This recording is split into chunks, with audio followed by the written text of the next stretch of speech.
guys. Okay, so excuse my hair. We just got back from a walk down to the park. It's really nice out, not like too cold, but still like really cool, like sweater weather. Supposed to get back up into the 80s, so not too excited. But anyhow, so I said that I would do a video talking about my last surrogate journey plus this one, a little bit of behind the scenes, everything that's going on. So back in June. So we started everything April, May timeframe last time. And I work with an agency, SAI agency, surrogate agency, and they help match us with parents that are looking for a surrogate who can't conceive or carry children for, there's so many different reasons out there. The last time I worked with a couple who had 2 embryos left, and they are extremely Christian, and they just didn't morally feel okay with getting just like donating the eggs for like science or anything like that, because they wanted to give them a chance. They created life and they wanted to give them a chance, the embryos a chance to survive and become real life babies, you know? So they used me, we worked together to do a double embryo transfer.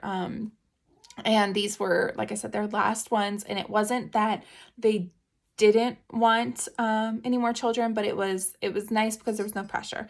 If it worked, it worked. If it didn't, it didn't. And they were totally at peace with whatever result came. They put it into God's hands, and I respected that more than I ever thought I could. And we did the transfer in June, and we found out, I think July 3rd, that the transfer did not take. Neither embryo implanted, and that was that with them. Like I said, that was their last ones. They were very at peace with it. It was probably harder for me than it was for them.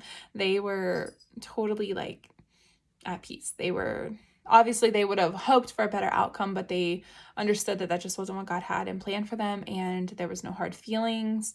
They were very at peace with it. That made it a little bit easier on me because I felt really bad. Like I had never been through, it's not even a miscarriage, it's just a failed transfer, and I'd never been through anything like that. We had Natalie as a surprise, and everything went great. And with Cashton, we tried like for 1 month, and everything worked. We are very, very blessed. So to go through that and my body not do what it was supposed to do was hard. But everything happens for a reason, and that was the end of that chapter for me.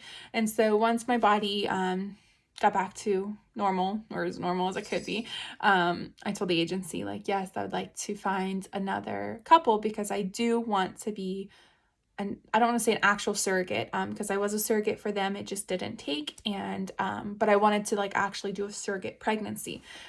So they put my profile back out there, and I think it took a month, maybe. I'm not sure. I don't remember. But it took a little bit, but not too long.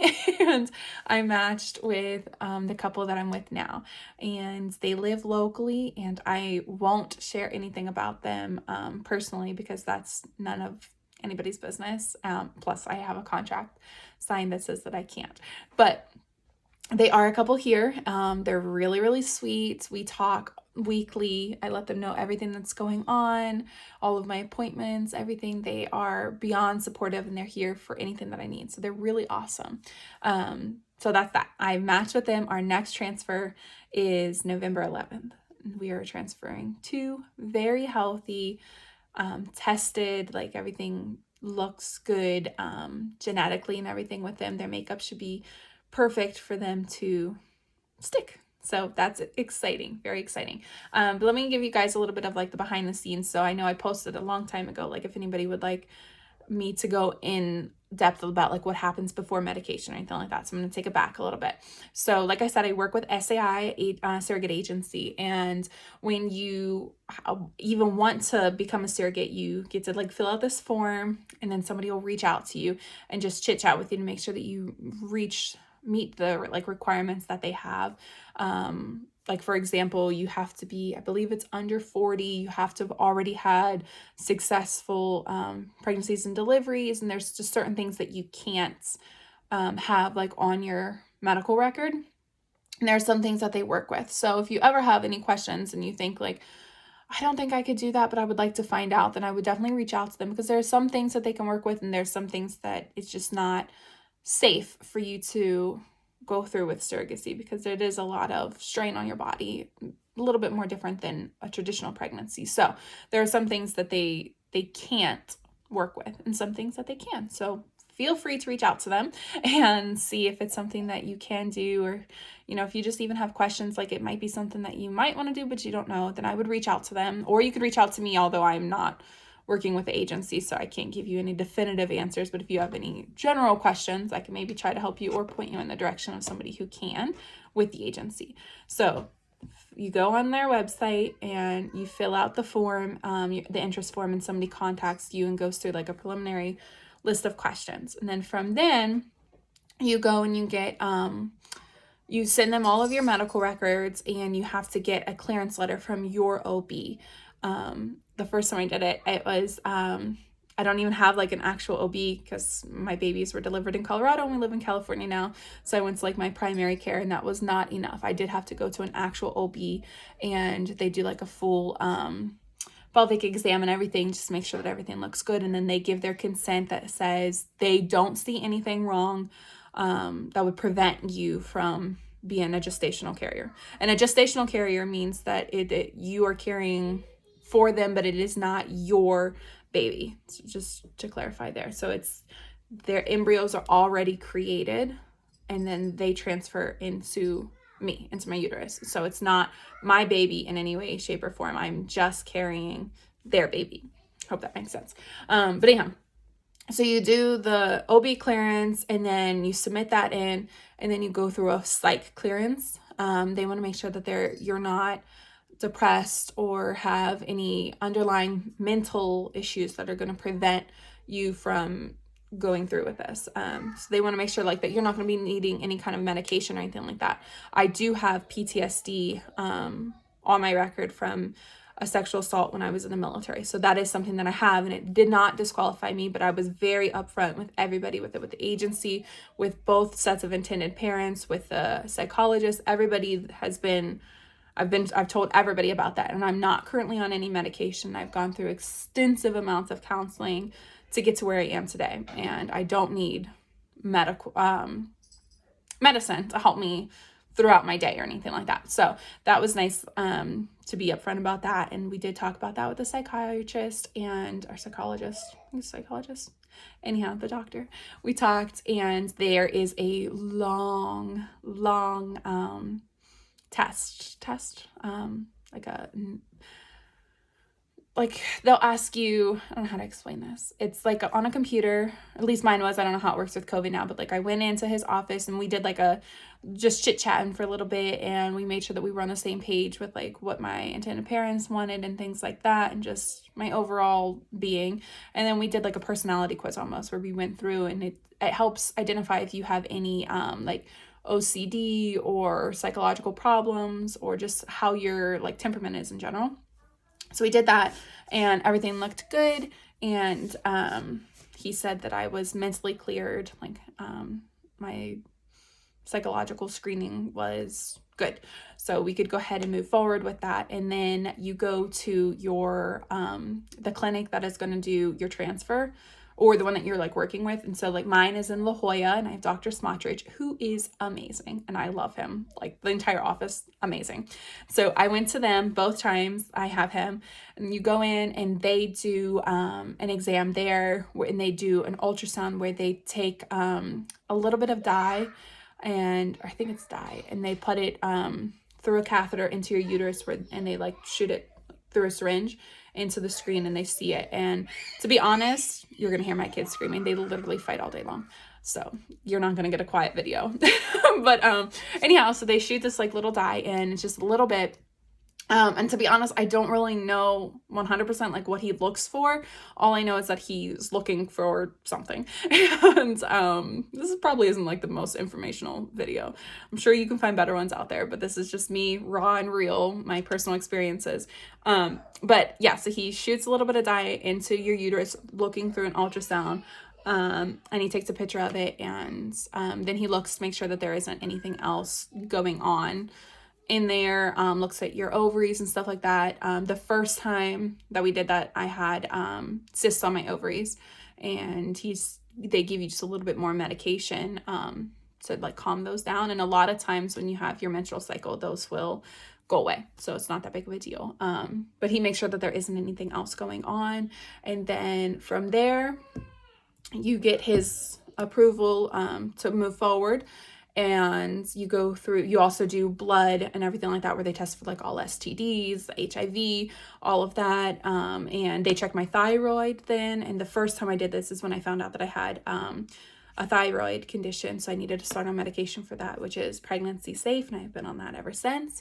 And I've even followed up with like my primary care to make sure that I stay on track with that, even in between surrogacies. So, and then once that's done, he gives you, I'm sure every clinic is different, but him specifically, he has you leave the office with a big giant tub of prenatals, and they're like the biggest pills I have ever seen, and they smell awful, but they're supposed to be like some of the best. So it's like I think it's a 5 or 6 pack, individual packs for each day that you take, and it's got like fish oil and stuff like that in it, and I think that's what makes it stink, but they're gross. And the whole first time I gagged every single night that I took these pills. This time I'm really good at it. I do like 2 at a time, swallow, and I'm good to go. Like last night, my husband was like, gosh, those smell awful. And I'm like, oh, welcome to my life.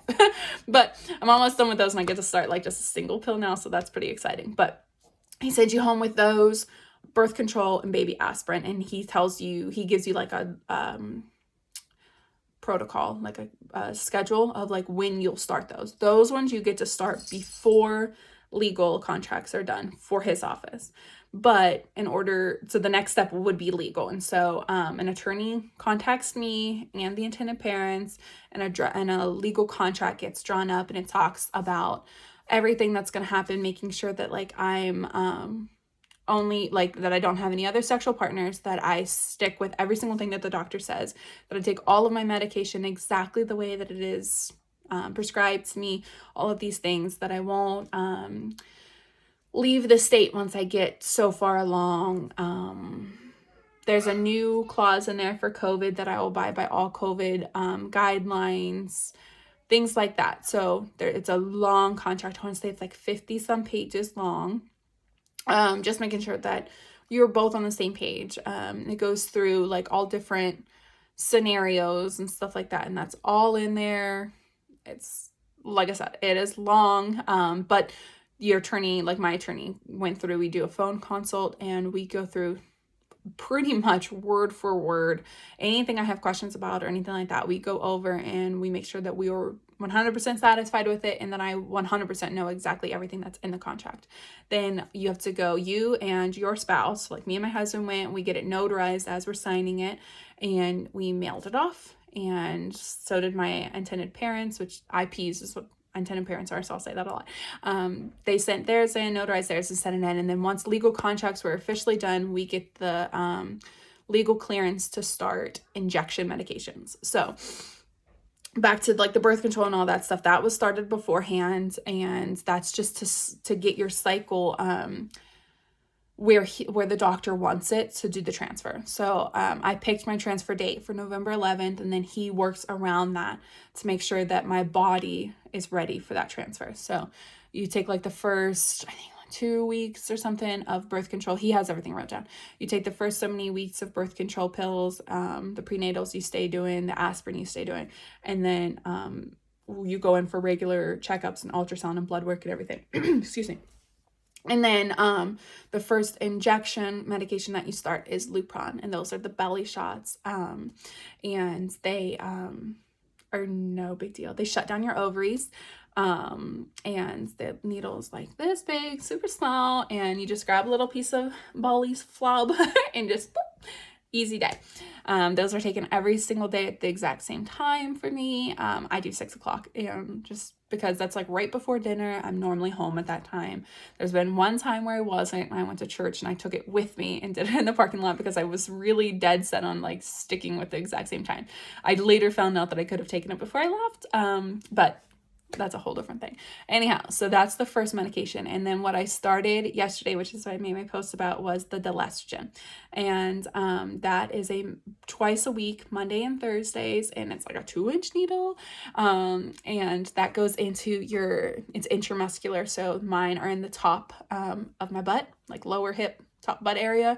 And I always use ice first. There's a lot of people that don't. You don't have to, but I do ice first just because I'm a child and I don't like needles. So I do ice it first, and then this is the first time I've been able to actually like grab part of my butt with it because I can't like stretch around. It's the most uncomfortable angle in the world. And I actually took a video of it, but the video went in slow motion, like really slow motion, and it looked truly, truly terrifying because like you see me like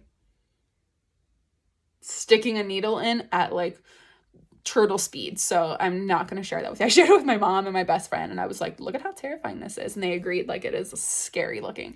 So, the Leshtions I started now, and then the next one that I'll start is progesterone.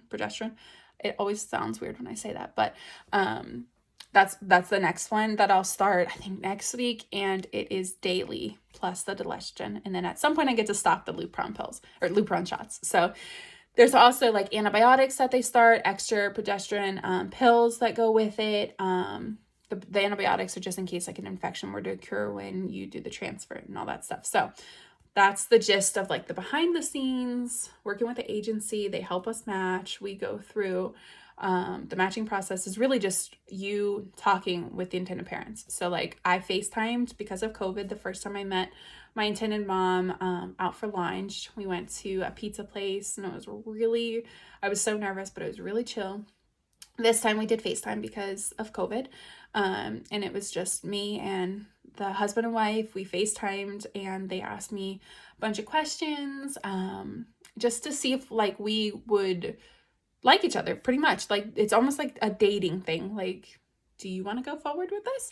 And that's pretty much it. But like we talked about like our beliefs, where we stand on certain things, why we're doing this, things like that. And so like they cannot carry, the mom cannot carry children. So that's why she needs somebody like me. And my uterus has been amazing. God has blessed me with this just incredible gift that I'm so excited to get to give back with. And I don't want to say like finally, because I did get to help the last intended parents do exactly what they wanted to do. And they wanted to give their last 2 embryos a chance to... Hi. Mom? Yes? What are you doing? I'm doing a video right now. Can you give me just a couple minutes and I'll come out? Yeah. Okay, thank you. You can take this with you. Go ahead. But can I tell you something? What, honey? Bats can use the echolocation, so when they say hello, somebody says hello back to find the food. That's awesome. Okay, thank you. There's a fun bat tip for you. All right, go please. Echolocation. Okay, sorry about that. I would like cut that out and edit it, but I don't know how, and I'm not going to sit here all night trying to figure out how to like cut and edit things like that because this is me and this is what you get. So sorry. But also I said I was going to do this today, and if I have to sit here and figure out how to edit things plus then go make dinner and stuff, you're not going to get it today. And I made a promise that I'm keeping. You get to see the video today as long as it uploads at some point.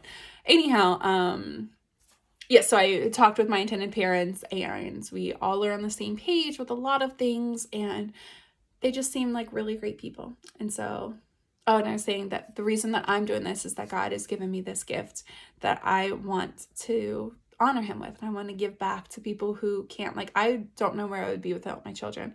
I don't know what I would do if I didn't get random bat facts in the middle of the day when I'm doing something. Like, my most favorite thing in the entire world is being a mom. And I love every single second of it, even the ugly times, even the dark times, even when I'm crying. I don't ever want to take that for granted. I truly love being a mom, and I could not imagine not having my children. So the fact that I have this gift that I can use to give somebody else the chance to be parents, I want that. I want to do that.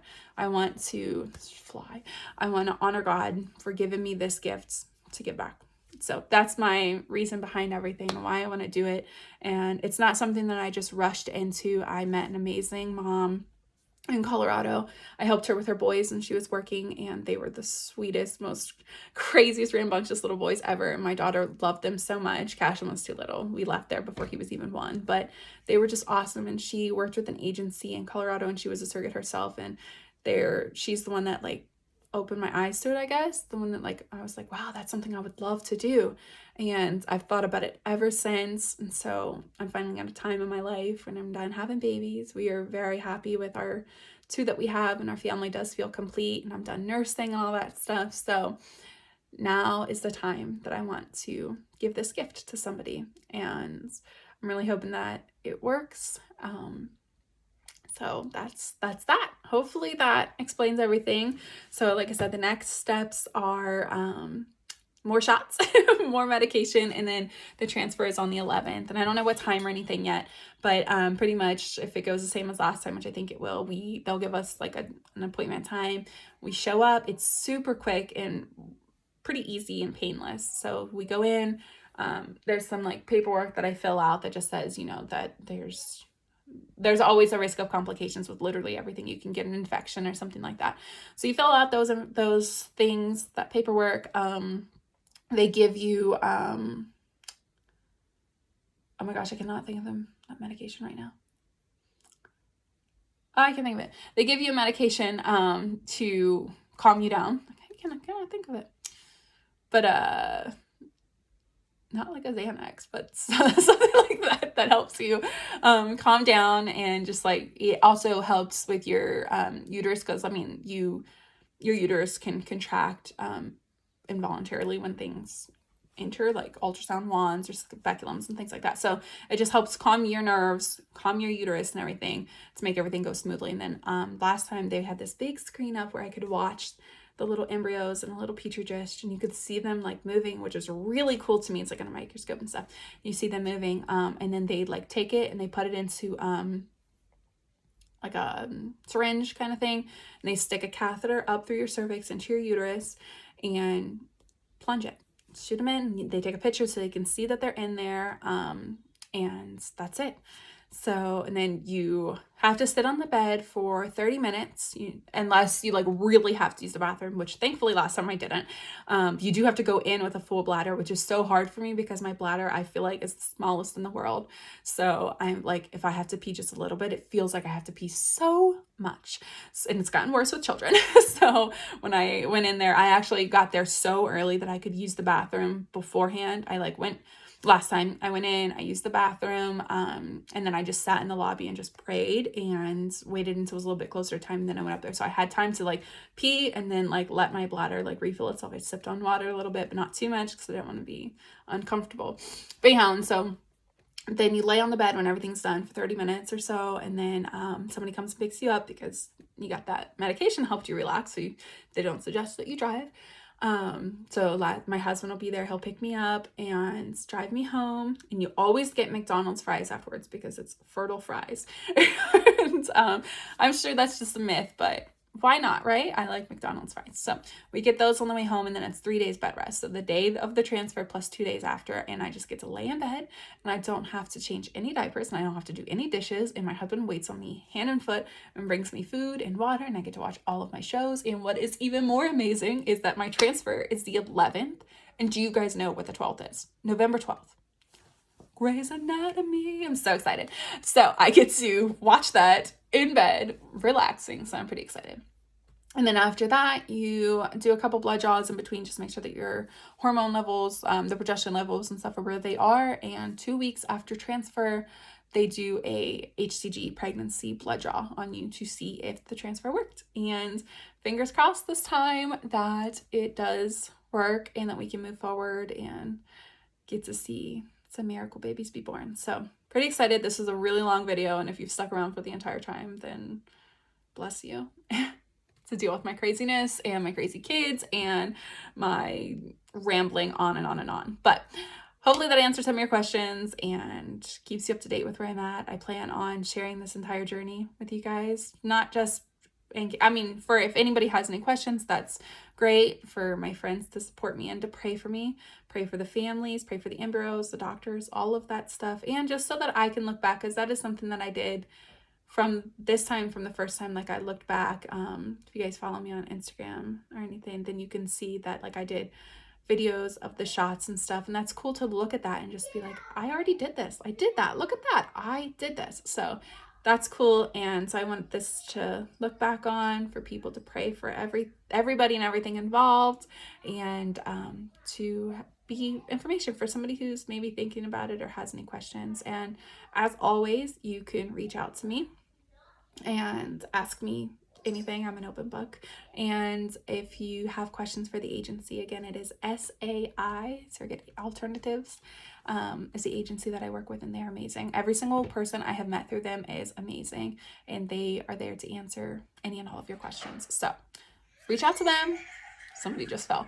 Reach out to them, reach out to me, any of that stuff. We're available. And if you would like to pray for us, I would really appreciate that. Pray for everything to go great and smooth and perfect. As perfect as it possibly can be. So thank you guys, and I will see you later.